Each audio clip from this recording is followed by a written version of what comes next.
Hello, everybody. Ladies and gentlemen, our distinguished guests, Your Excellencies, and my dear colleagues from TRT World, a very warm welcome to all of you. I'm Maria Ramos. I am a news anchor at TRT World, and it is my pleasure to be here with you all today. Now, so we're about to start this segment of the conference. It's the third part of this two-day conference, and I hope you've all been enjoying all of the sessions. Now, just a reminder that we are live streaming this event for any of you that want to watch this online or at home. And you are most welcome to tweet, and the hashtag is TRT World Forum, and it must be somewhere in your books. Now, the theme for this third session of the forum is Closing Ranks, International Cooperation Against Terrorism. Now, people often say to me, Maria, you tend to smile a lot, Maria. But there is nothing, no subject that takes my smile away more quickly than terrorism and the pictures we watch day in, day out as news anchors.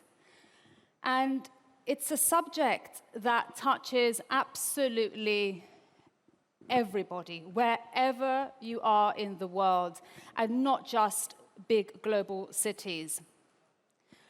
I myself am a hybrid of two countries. I've grown up seeing different types of terrorism. I grew up hearing about the IRA. I grew up hearing about SETA.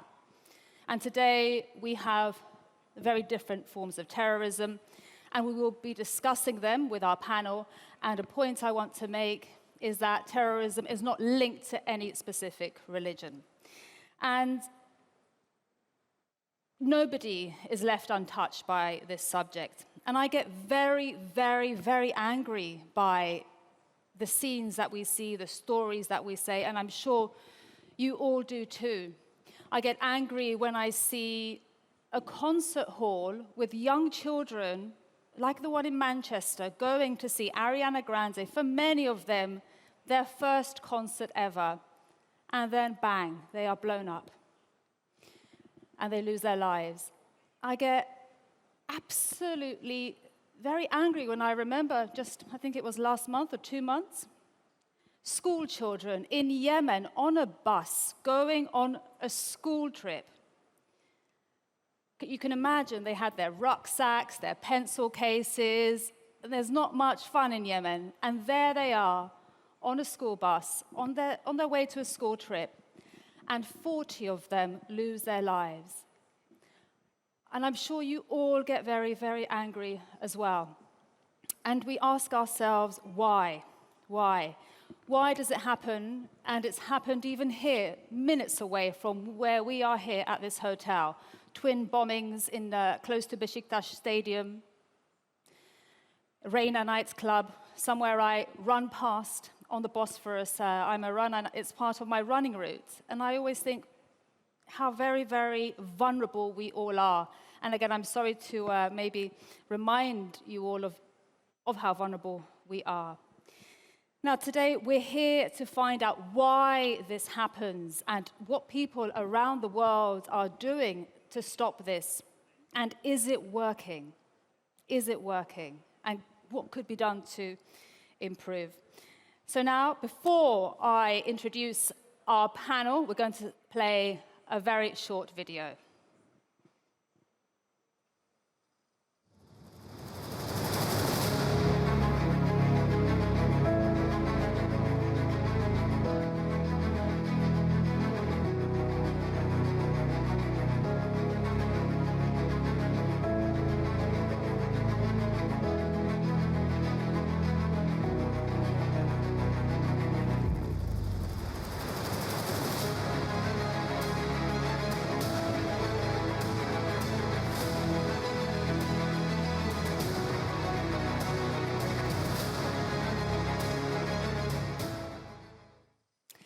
Ladies and gentlemen, please join me in welcoming Peter van Praagh. He's the president of the Halifax International Security Forum. Peter, do come.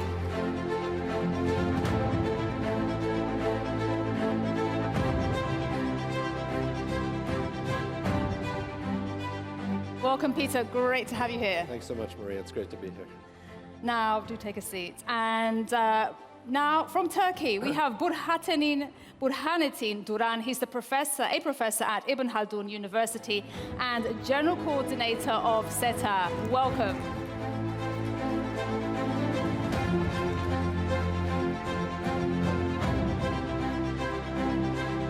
Thanks so much. Great to have you here. Do take a seat. And now, Mr. Ali Asghar Soltanieh. He's Iran's former permanent representative to the International Atomic Energy Agency and also former ambassador to United Nations agencies in Geneva. Welcome to you, sir. Thank you. All the best to you. Thank you. Welcome. Now, we have Robert Fox from my hometown in London, defense editor at the Evening Standard.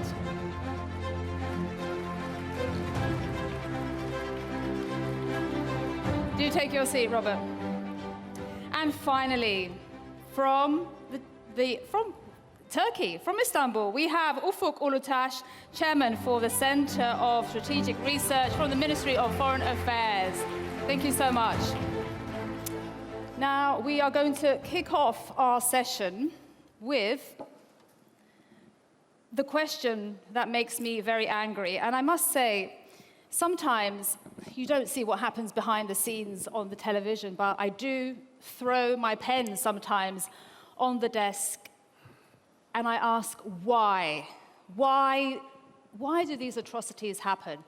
And I want to start all the way over there with you, Robert, to ask you, why? Why does someone leave London, get on a flight, or however they do get there, go to Raqqa? Or, why does someone blow themselves up? Why does this happen? This is the most difficult question of all. Why somebody who's gone to school, been to uni, or not even done that, or often been a high achiever, they drop out, and then they become a complete antisocial. Sorry, that's not an understatement, a British understatement. It is genuinely that category. But if you look for a similar type across the board, you're going to get it wrong.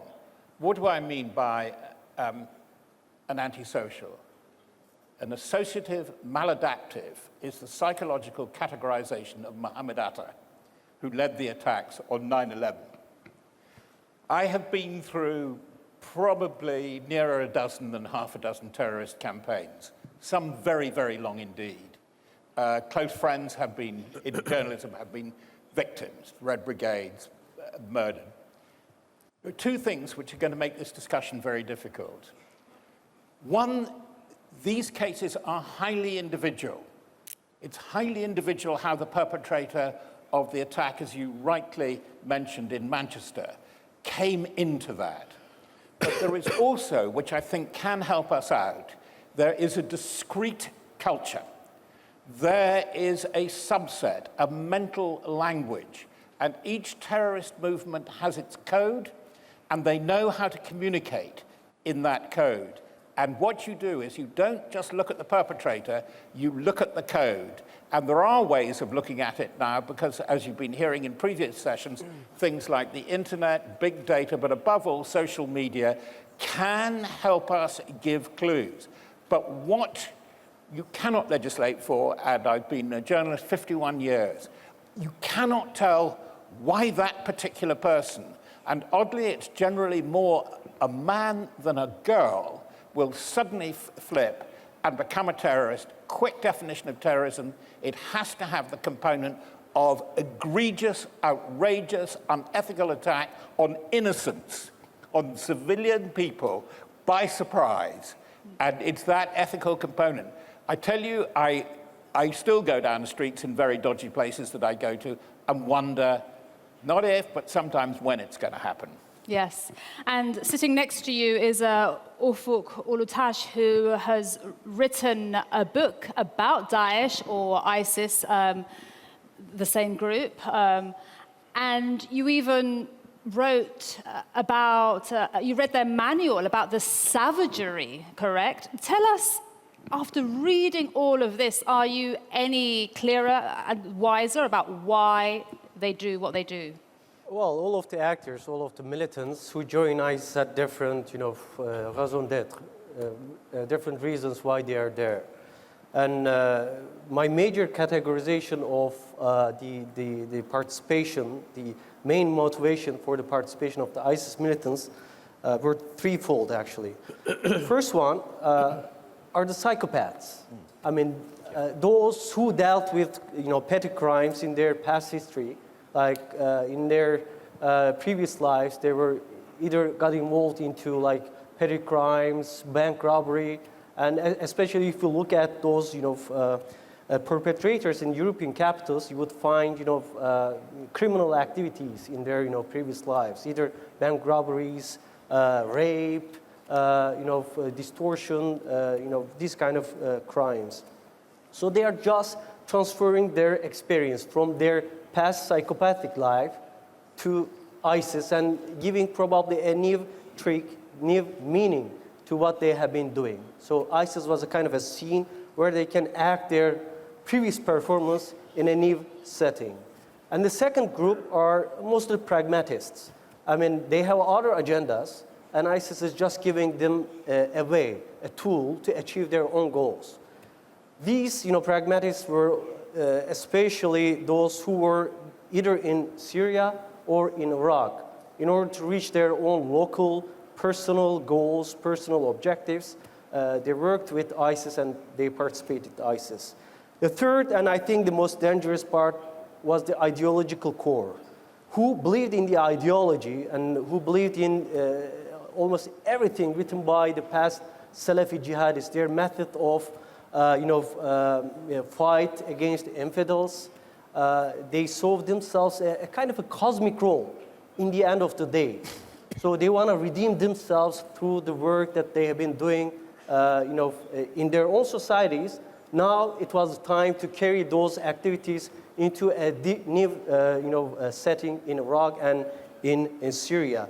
These are, I think, the most critical component of all the different types of militants who joined ISIS, because of the fact that they are going to be the most resilient ones. Mm-hmm. The others can take part from the ISIS organization, but those who are, in line with the ISIS ideology for years, who were indoctrinated with the ISIS ideology, try to apply almost everything that the pamphlet that you mentioned, the management of savagery, the guidebook of the ISIS back at the time, who applied all those, points in their lives. It's very easy, it's very difficult to de-radicalize them. So it's going to be our biggest challenge from now on. So the why, I assume, is still so difficult. We looked at these sort of categories, and that leads me to my next question. Is it working? Does it work? What they do, does it achieve their goals? And I want to ask you, Mr. Duran, we've seen the PKK in Turkey wage 40-year activities, to use this neutral word. Has that worked?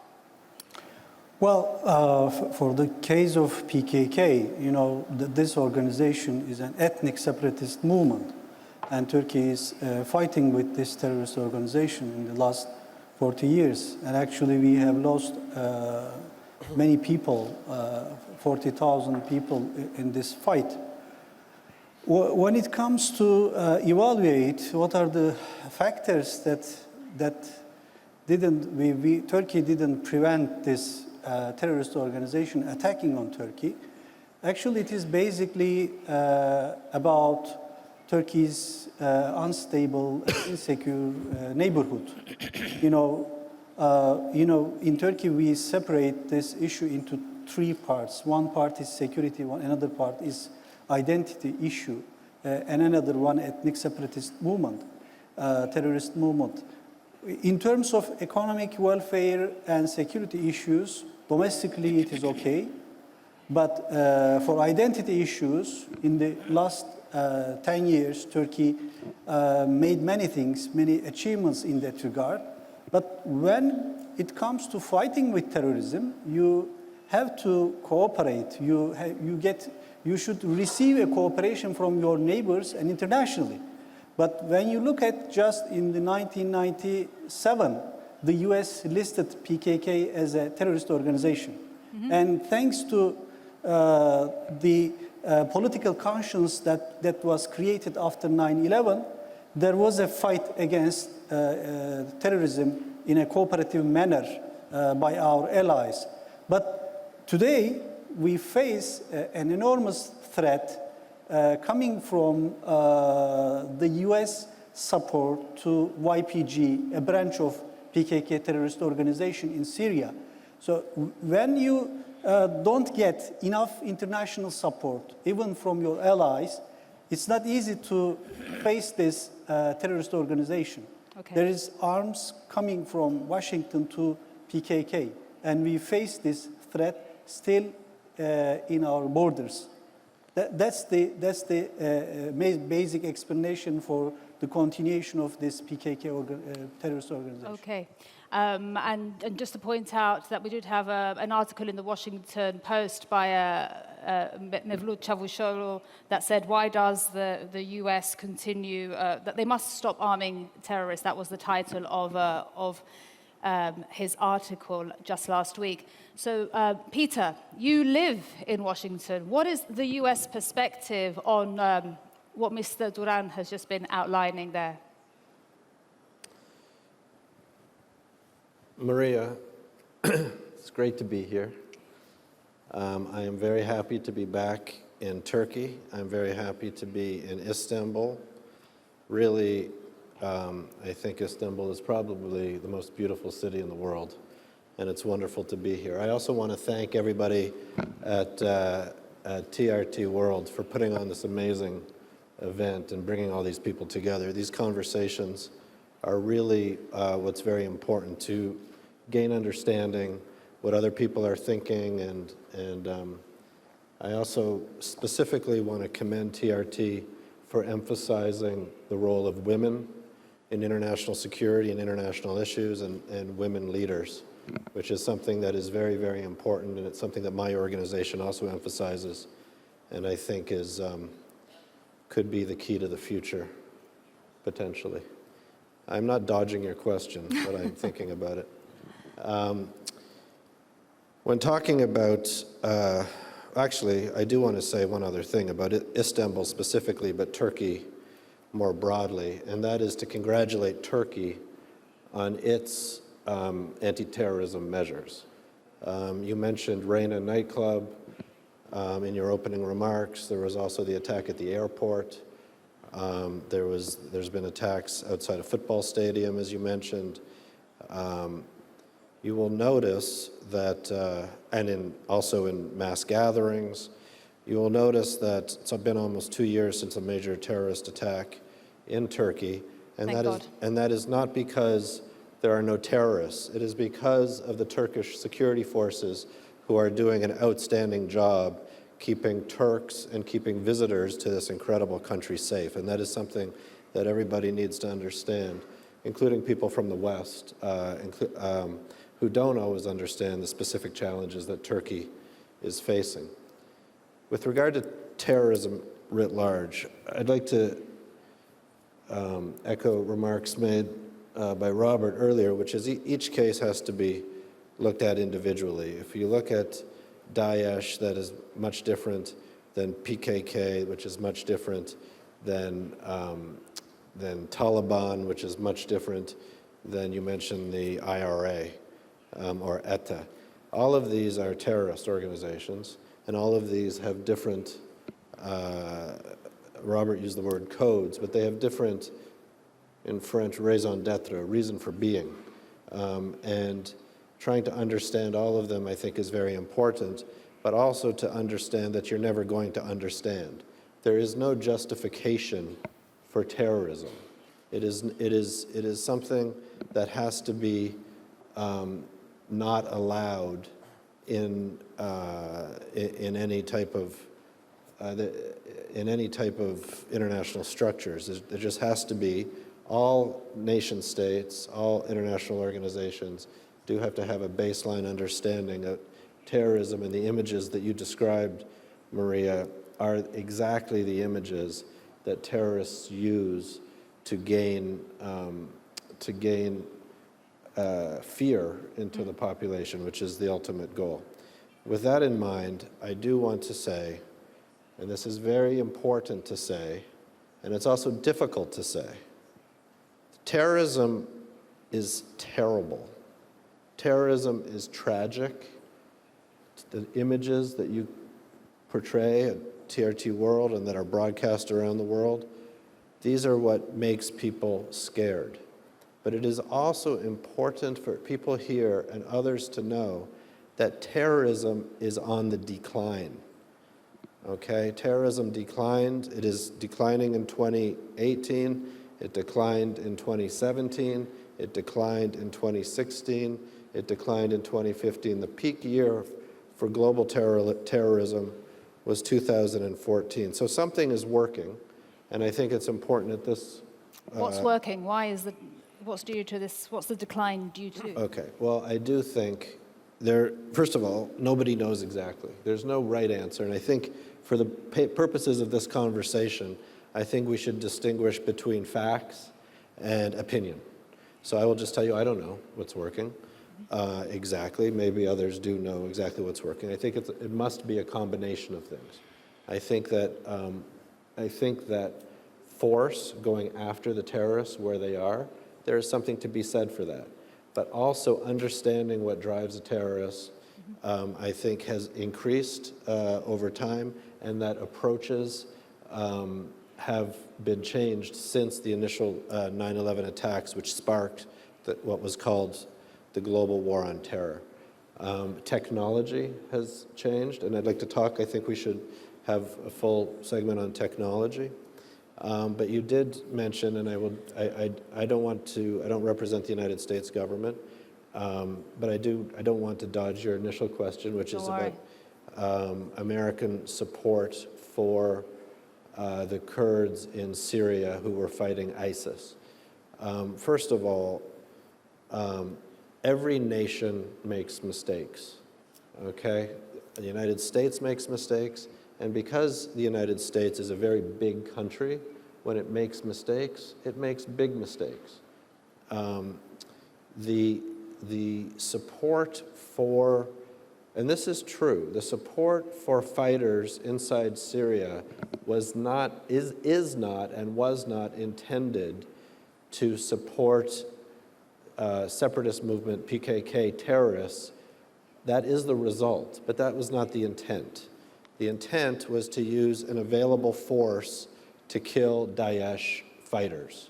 And that's something to keep in mind. I do not believe, well, let me put it in the positive. I believe that Turkey has a legitimate concern and a legitimate gripe against the United States on this specific issue, and I know that conversations are ongoing.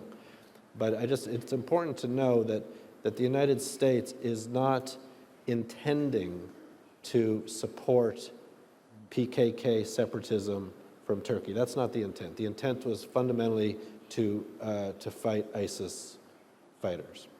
Is that okay for now? That is okay for now. Okay. That is. I want to bring in Mr. Soltanieh, and I want to ask about the definition of terrorism, because sometimes, I get confused. I think, what is terrorism? And I will ask you, Robert, about this later, about the Skripal's poisoning in the UK. Was that terrorism? Sometimes I wonder about the term, but there are sanctions on your country, sanctions on Iran, Mr. Soltanieh. What does that do, if at all, to terrorism? And tell me about how you see the definition. So 2 questions there. Bismillah ar-Rahman ar-Rahim, in the name of God, the most gracious, the most merciful. I have to be polite enough to express great appreciation for the organizers at this crucial moment and right place and right moment. We need international mobilization for this deplorable phenomena, which is expanding. Unfortunately, while there is a consensus condemning the terrorists, there is no consensus of definition of the terrorism. Working almost 40 years in United Nations international organizations, it is very astonishing and very disappointing. Many ambassadors, they know that this is a time to come to common denominator. But because of political, in fact, and diplomatic relations, some being under the superpowers' pressures or so, they just keep quiet. And therefore, we do not have even one definition, at least a common denominator, in the United Nations. United Nations is not doing its job as expected, even just to work out, having meetings and meetings to have some sort of definition for terrorism, and also to work on root cause. Many of us, just thinking loud, we can understand that the poverty, discrimination, invasion, these are all military invasions. These are breeding, in fact, terrorism, because a blood will create another blood. As a nuclear scientist, I want to give a clear message. In nuclear fission reaction, one neutron starts, and then billions of neutrons, and then we have huge energy for reactors or a nuclear bomb. We have also global terrorism chain reaction. It means one terrorist act could bring another terrorist because hatred, because of many other consequences everybody knows. In fact, we have to also look to a historical moment when it started that we are paying the price right now in the region by Daesh. I wanted to quote one Miss Hillary Clinton has confessed in his book. In her book, I think this is relevant. Sorry, who's the author? Yes, this is a quotation from Miss Hillary Clinton book, Okay, Miss which Hillary is Clinton. confessed that we have created Al-Qaeda. Proudly, she says. She said President Reagan, in part of it, just because of time constraint, President Reagan, in partnership with Congress, led by Democrat, who said, you know, what it sounds like a pretty good idea. Let's remember here, the people we are fighting today, we funded them 20 years ago. Let's go recruit them, Mujahideen. And great, let them come from Saudi Arabia and other countries, importing their Wahhabis brand of Islam, so that we can go beat the Soviet Union. So there is a very strong argument, which is, it is a bad investment in terms of Soviet Union. Let's carefully be sow, and then we can harvest. Now they are harvesting. Daesh is a chain reaction creation of what they did 20 years ago, because of hatred. Therefore, first, there is no, unfortunately, consensus on the definition. Second, the root cause, which easily we can work together. And I hope this platform will be a good initiative, starting point for bringing the think tanks together to work on these two areas. Regarding sanctions, sanction is also economic terrorism. Since I work on the convention, United Nations Convention against corruption, in fact, sanctions create corruption, because it means that the recipient and supporters, importers and exporters should circumvent the regular regulations for exporting and also financial transaction. It creates corruption. So and US is violating this convention, which 186 countries are party to it. So sanctions, corruption, does that lead to terrorism? Yes, of course. You know what are the intermediaries in between? Because intermediaries get the money. Who are those intermediaries? What are the sources? Who is controlling them? This is totally out of the control of any regulations of any countries. And therefore, sanctions not only disturb and, in fact, has consequences, humanitarian consequences, but also has total corruption in the whole societies in the world. Okay, I'd like to get some reaction to that. And Peter, you're the only US voice here right now, so I bring this back to you if you have any comments. All right, well, number one, it's always helpful, it's always helpful to read history. I'm not sure when the author is Hillary Clinton how relevant it is in today's world, but choosing a starting point for history is a very difficult place. So you said it's 20 years ago, it's actually more like 40 years ago was the invasion, the Soviet invasion of Afghanistan. You go back 100 years, and you have the end of World War I, and you can talk about the lines that were drawn in the Middle East. So you can identify things and create a starting point at any time. Sure. So it's not, it is true that the Americans were fighting the Soviet Union and they saw a battleground in Afghanistan. That part is true. To know what's going to happen after the lines are drawn, Sykes-Picot in 1718, to know what's going to happen is something that's beyond all of our capacities. What's more helpful, frankly, is to talk about today. And with regard to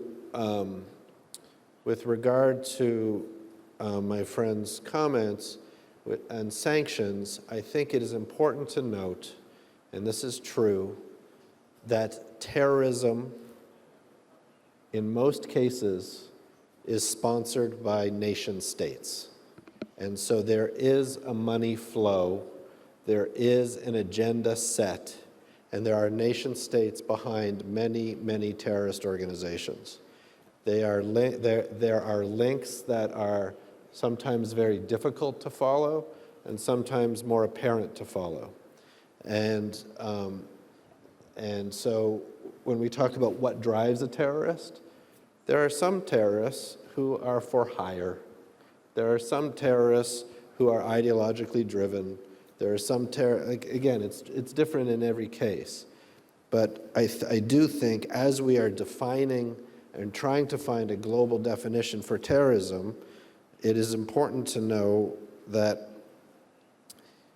to get at the root cause these are officially non-state actors, but there is the role of state diplomacy and state intervention, state, to stop these things. Mm-hmm. In the opinion of the United States government at this time, Iran sponsors terrorism, and as a result of that, it is taking state measures to try to change Iran's behavior. Okay. And that is the opinion of the United States, and it's verbalized in a way that is probably not as diplomatic as other past presidents have. And by the way, the policy hasn't changed drastically. They've pulled out of a deal, but issues related to U.S.-Iran relations are not a secret to anybody in this room. Absolutely. Mr. Soltanieh, your comments, does the U.S. sponsor terrorism? Yes. Does Iran sponsor terrorism? That's what the U.S. is saying. My correction. Well, I think we cannot distort the history. Still, we are alive. Our leader is the victim of terrorism. He was speaking in a conference like this, and for more than 30 years, he is the victim of terrorism. 17,000 Iranian children and women have been the victim of terrorism. I gave the documents to United Nations when I was ambassador in Vienna, and they were all committed by MKO. And the MKO terrorist group are harbored and supported by United States. And recently the Trump administration have supported them to use them for a so-called regime change. And they call harbor terrorists a country who is the main victim of terrorism.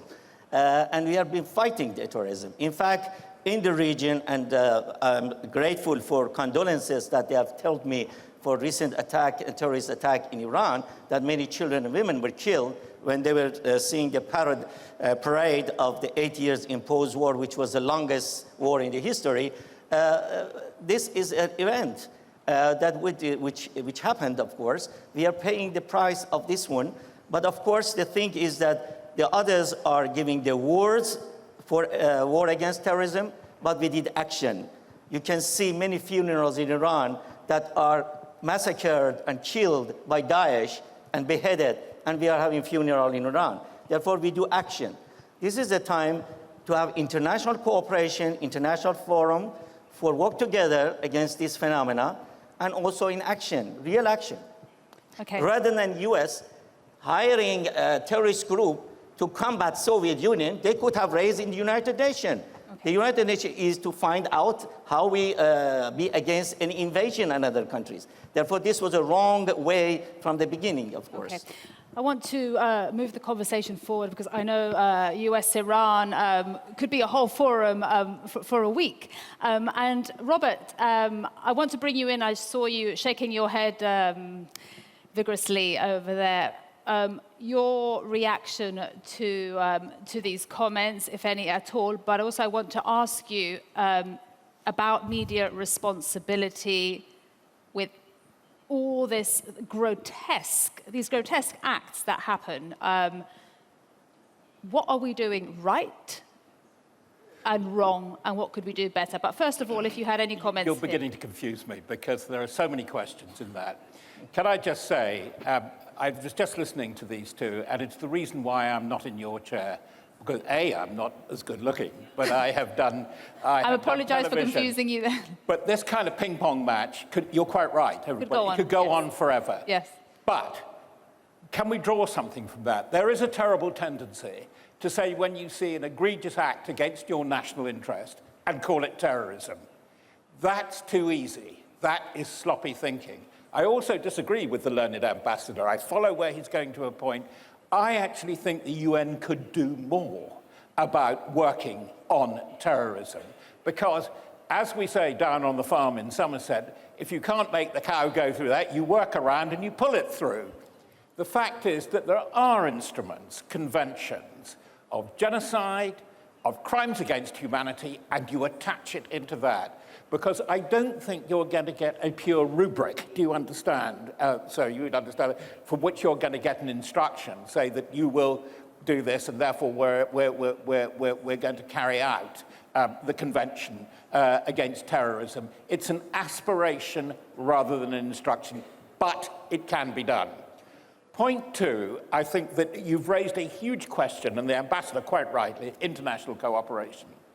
Let's be quite, and then I'll answer point 4 and point 5 very quickly. Yes, you can and you must encourage it. But if there's one thing I've learned watching it in several countries, as with the nature of terrorists, they are particularly individual, they attain to a particular culture, whether it's Daesh, whether it is the extreme end of Taliban, suicide bombers, or wherever there's something particular there. So in counterterrorism. What you will get with counterterrorism, you will get selfish interest and the collective interest. There are nations involved in this, like my own, will guard very closely their own national approach and strategy to this, and they will not give much of it away. Very quickly, why the Brits found it very difficult to testify against Mladic and Karadzic at The Hague, in the International Court, was because they didn't want to give away their counter-terror. I'm not saying those two are necessarily terrorists, but their counter-terror techniques of surveillance, which they used against the IRA. Don't tell, it's just between all of us. They still use it, by the way.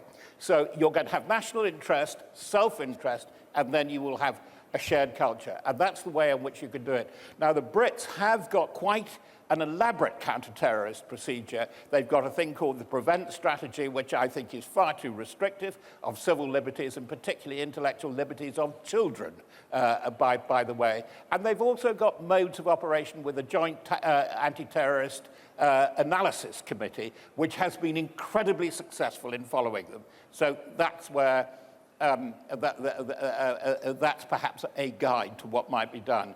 Now, and I'll shut up now, but you really want me to say, you know, I, the innocent purveyor of good news and truth, the journalist, what is my role in it? It's a very difficult one, to be honest, because while I don't think journalism, unless he or she is bought and sold by the terrorist group, and that is possible, by the way, I think unwittingly, that is, not knowing it, we can be the catalyst to propagating the message of terror and awe, which is part of the, you know, it's not only the act of the commission of the act, but it's the image of the act, which is so important. But I think we have to be very careful here, because once you start restricting journalism, as I have been the victim of, very mildly, during the IRA campaign, you are restricting a civil liberty. You are restricting the normal communal civic practice of your country. But, and I think we're all going to go into this, new media, social media, has added an entirely new dimension. Go back to the very beginning of what I've been saying, and my colleague at the end, there's something discreet, there's something particular about the message. It's the perfect conduit for that. It's a perfect way of communication. And also, because, as the Italians say, which their journalism isn't supposed to do, opinioni più dei fatti, it's you put opinions, you put views, rather than well-tested by an empirical process fact.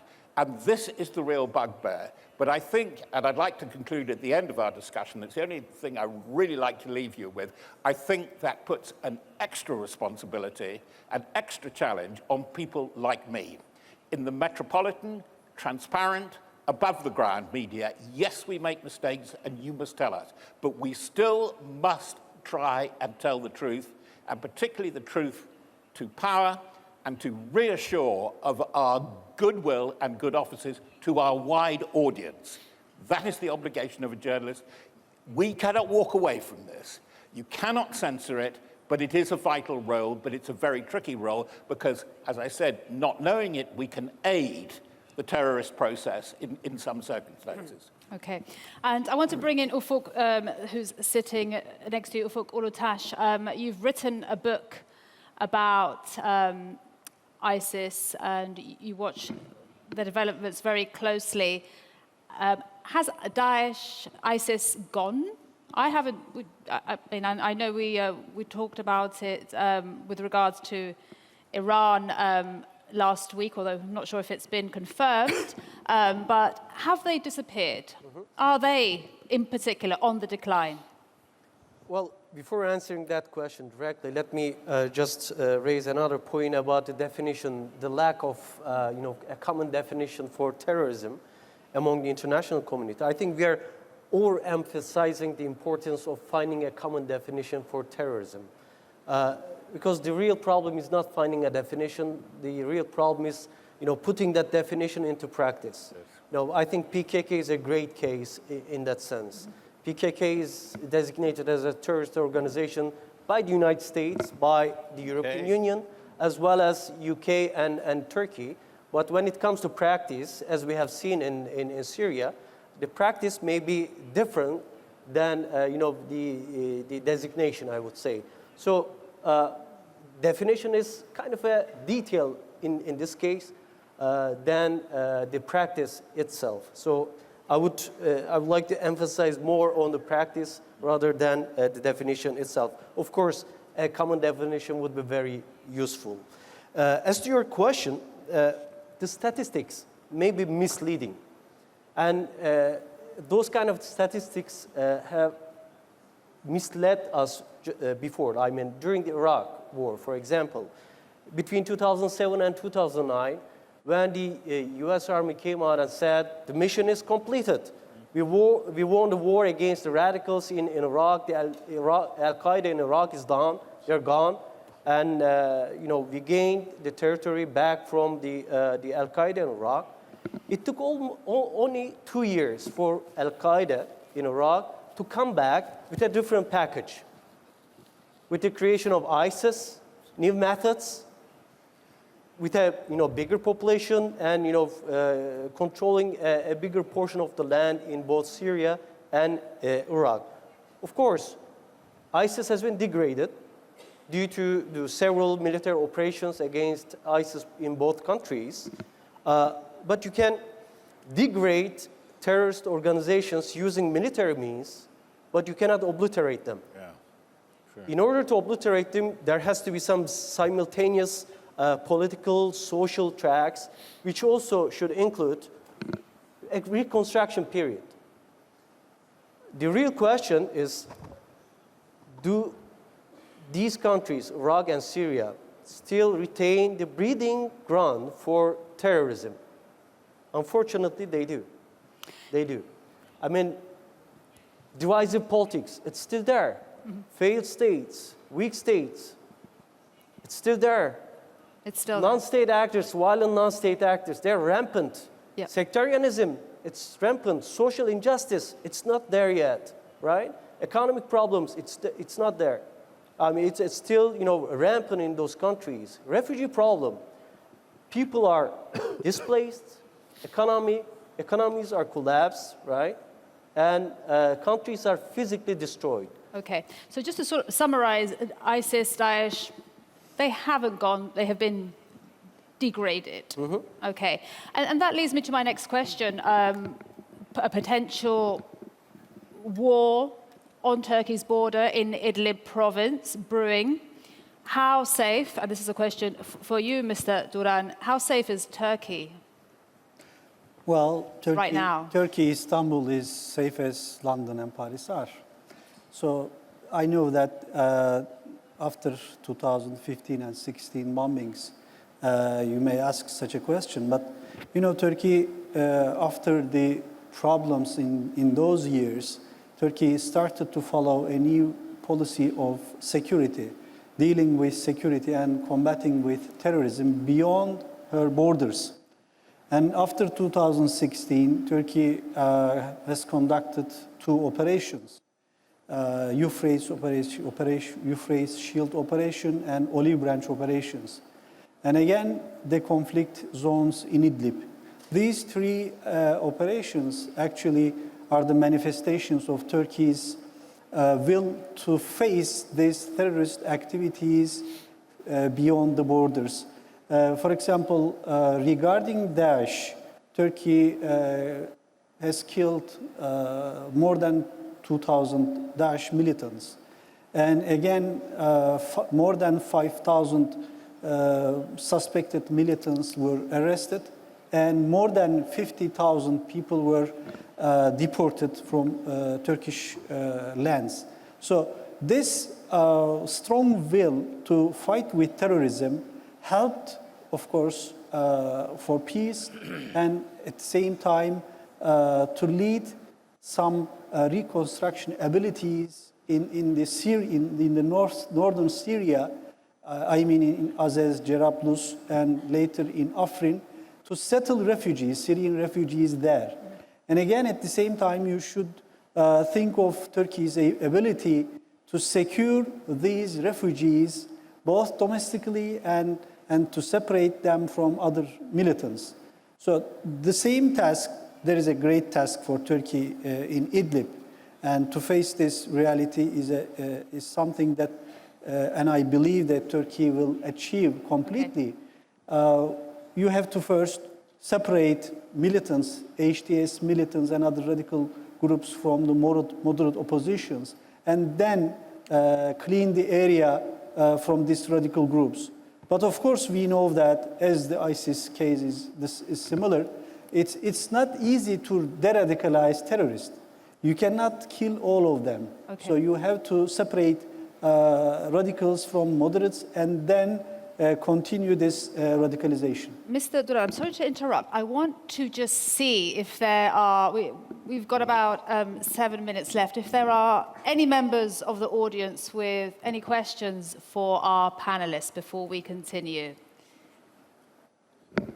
Yes, there is a question over here. If we could get a microphone to our guest, please. And if you could kindly identify yourself, name and position. Do we have a microphone for our guest who has a question for us?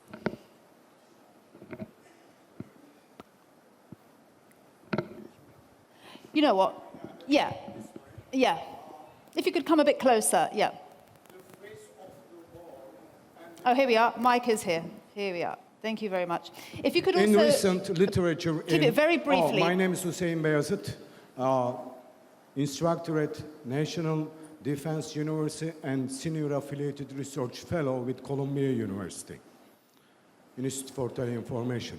And I think in order to understand my question, the character of war and the nature of war, there are a lot of conversation about, and the forms of the war changed.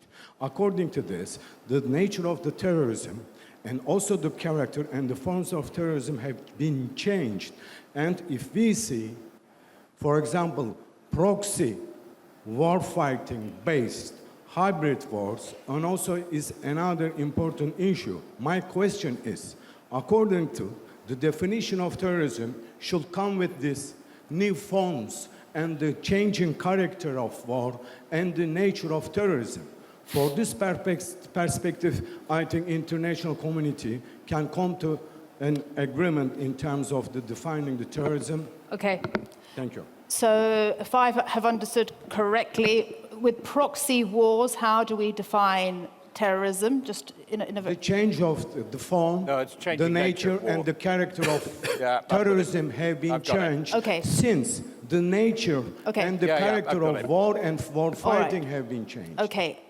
Do you have anyone in particular? I'm going to give that question to Robert, who seems eager. I'm going to slightly steal the thunder of other people here. I do have an academic streak, and I've been a part of the seminar at All Souls College, Oxford, on the changing character of conflict, which is very interesting. That's rather conventionally based, but I'm part of a cell at King's College London, which is dealing with non-obvious warfare.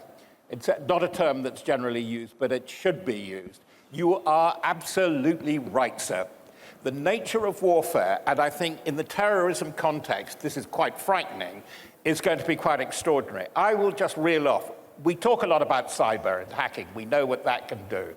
But AI, artificial intelligence, is going to change things so much, because one of the things that we were looking at was autonomous weapons. Imagine autonomous weapons. That is something you can leave and it will generate and cause a catastrophic effect to act on its own in the hand of a malign terrorist group. I will give you two others, which we didn't go into in too much detail, and they're going to come by the end of this century. Terrorist groups, and we found this with Al-Qaeda in Afghanistan, are interested in chemical. Chemical is very, very worrying. More worrying is biological, because you can then go further, and I don't want to go whoosh, and really scare the pants off you, but I will. You get into things like genetic warfare. People like me, it's possible you could take out with red hair and green eyes. Why do I think this is possible? Just think of Aum Shinrikyo. Aum Shinrikyo had at the top of it 5 of the most brilliant medical and biological graduates of their year. You are right, sir. These are the things that we have to think about, talk about, and the journalists have to do it with responsibility and restraint. Okay, we have a second question. If we can get the mic to I'll come to you later. If you can keep your question very brief, please. Thank you. And identify yourself. Is that working? Can we please check the sound on the mic?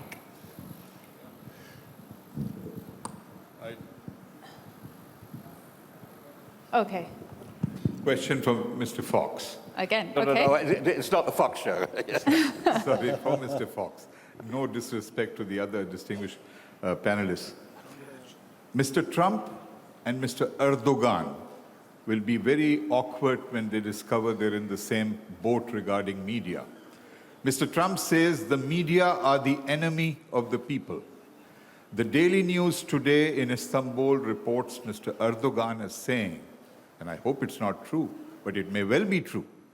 He says, quote, democracy is not possible with the media, unquote. Now, the two men have completely diametrically opposite perceptions and viewpoints. And I respect Mr. Erdogan far more than I do Mr. Trump. But do not those two extreme statements illustrate the need for media to become much more accountable?